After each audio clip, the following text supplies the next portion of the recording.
this is about the most indebted period in the history of the world. I never thought I would see so much debt so quickly as we have seen in the last few months. So what we're really talking about is government debt, because no one expects governments to go bankrupt, although we all know that occasionally they do default.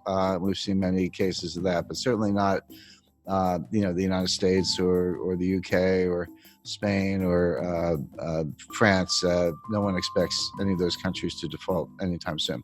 But the way I think about debt is I use the debt to GDP ratio, because debt is not automatically a problem. It may be a problem or it may not be a problem. It all depends on how much income or output you have to service the debt. So just to give a simple example, let's say you have a credit card and you have a $50,000 balance on your credit card. You owe the bank $50,000. Is that a problem? Well, if you make $20,000, it's a big problem. You're probably going to go bankrupt. But if you make $200,000, you could probably, write a check and pay it off. So the answer as to whether the debt is a problem or not can only be thought about in relation to your income. And so I use the debt to GDP ratio. I say, how much debt does a country have? How much debt is outstanding? And how big is their GDP? And when you use that ratio, if you're at, say, 30% or even 40%, that's a comfortable ratio. Yes, you have some debt, but you also have, say, a strong economy and your ability to service the debt by collecting taxes or other sources of revenue is very reasonable, and that debt level is sustainable. But when you get up to 60% happens to be the level under the Maastricht Treaty, where the members of the European Union are not supposed to have debt in excess of 60% of their GDP. Now, many of them do. I'm not saying this is a hard and fast rule, but that's where Angela Merkel gets a little bit upset when you're above 60%. And Spain and France and some other, Italy certainly are above that threshold. But there's another threshold that's important, which is 90%. And 90% comes out of the research of Ken Rogoff and Carmen Reinhart. And what they've shown in developing markets, developed markets throughout the 20th century, recently, in the distant past, no matter where they look, once a country gets above 90% debt to GDP, a couple things happen. Number one, debt is no longer productive. The idea of borrowing is I'll borrow $1.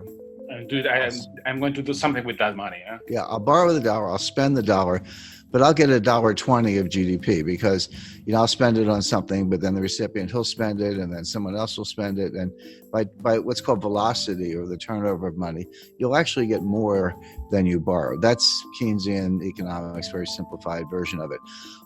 But what Rogoff and Reinhart have shown is once you get past 90%, that's no longer true. You borrow $1 and you spend $1, but you might only get 90 cents or 80 cents of GDP. In other words, you reach a point where you cannot borrow your way out of debt. You cannot borrow your way to get enough productivity to get out of debt.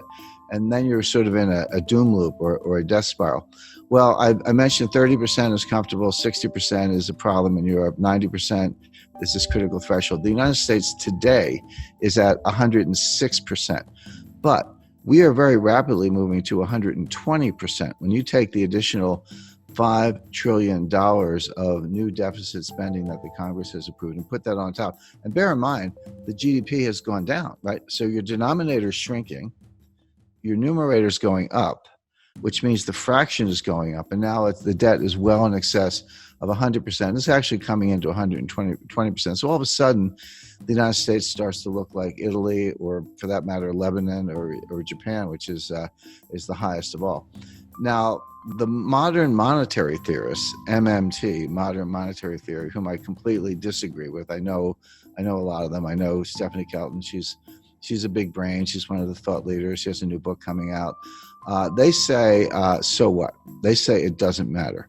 That you can take your debt to GDP ratio to not only 100%, but 200%, or in theory, even 300%. It just doesn't matter for two reasons. Number one, you can always print the money to pay off the debt. By the way, everything I'm talking about does not apply if you're borrowing in a different currency. If you're Argentina and you print pesos, but you're borrowing in dollars, that's a problem because you can't print dollars. But of course, the United States can print dollars. The ECB can print euros. Bank of Japan can print yen. And if that's the currency of your debt, just print up the money. What's the problem? And they have other solutions. If inflation starts to take off, just raise taxes. I'm not so sure about that. You've borrowed yourself into oblivion. You get inflation, and you think you can tax your way out of it. That doesn't sound like a very good way to go. But the bottom line is that all the countries, starting with the United States, but all the major developed countries, are now in these sky high and rising debt to GDP ratios. Now the question is, what's going to happen next? Interest rates are extremely low. The central banks have made them low. So the debt service is not that great. The debt is huge, but if you're only paying, a fraction of 1%, it's not as if you're incurring a lot of interest expense, which of course adds to the deficit. So that's the first thing. We don't have inflation. People who say that, the money printing that the central banks are doing to buy the debt, which they are, is inflationary. That's not true. That's a kind of gross misunderstanding, comes out of Milton Friedman, et cetera. It's not true.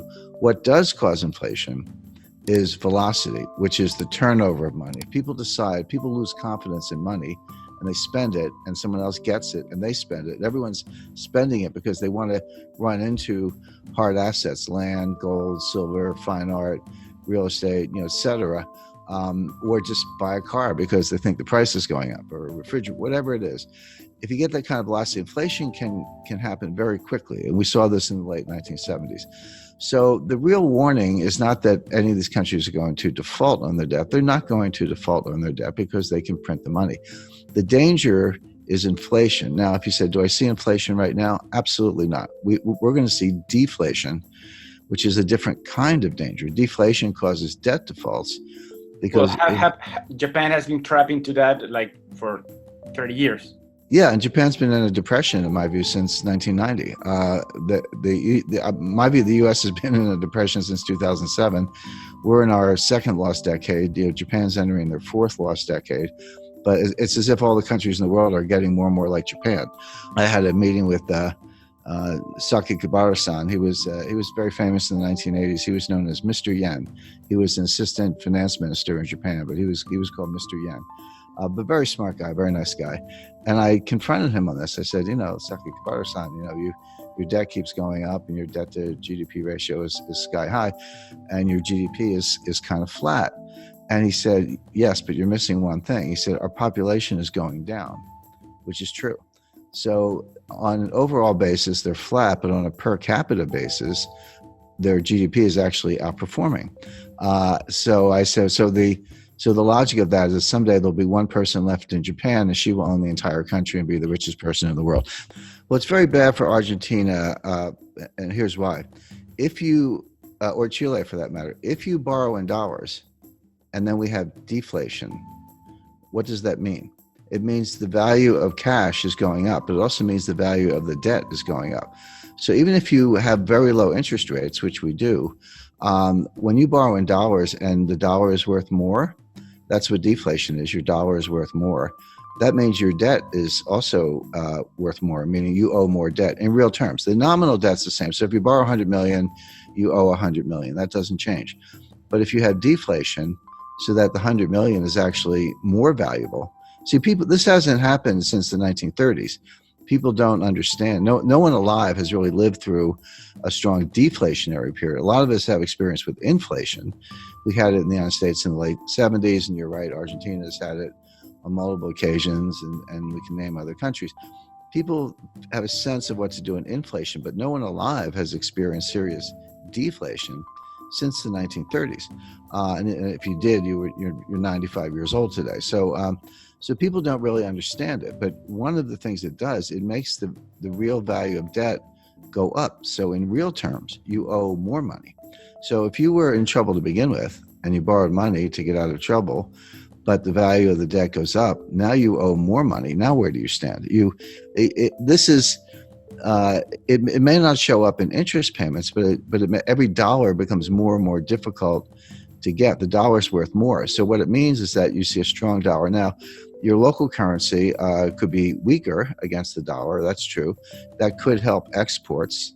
It could help tourism. So, there's no tourism right now.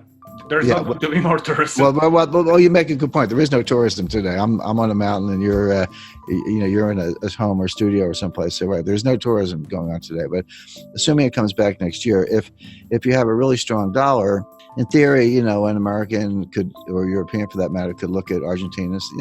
I've been to Argentina many times. It's one of the most beautiful countries in the world, and nice people, great restaurants. So, but it could look kind of like a bargain to somebody with a very strong currency. Sure. But that's not really Argentina's problem. Argentina needs more high-tech industry, more high-value-added industry. It needs to break out of what's called the middle income trap, where you get to a certain point, but you can't get past that point because you can't just do it with assembly style manufacturing jobs. You need high value added jobs. You need technology is what you need. And all the developed economies are facing the same issue. That applies to all of Latin America, Chile, Mexico, Colombia.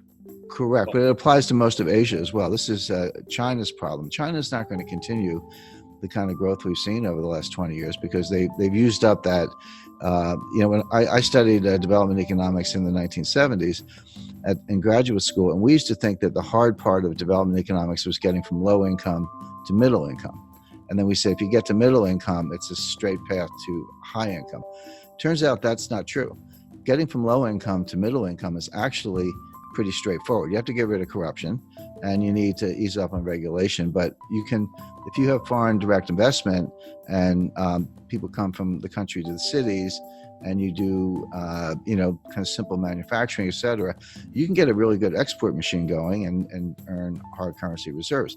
So that part's easy. The hard part is getting from middle income to high income, because it turns out you can't just do more of the same. You actually need more high value added. You need technology today, and that's what I would advise every country to be working on, including Argentina, where the Argentina has a very very highly educated workforce. I mean, Argentina would be a good case to why don't we make iPhones in Argentina instead of China, and we're going to bust up. The United States is going to bust up the supply chain to China. We're going to shut over time. Won't happen overnight, but we're going to pull those factories out or shut them down and move them elsewhere. So the question is, if I were advising any developing economy, I would say, how can I become a supplier to the United States? If they're going to get rid of China, which we are for a lot of reasons, I'd want to be in the list. And we're actually looking at Jordan as a country that could make cell phones.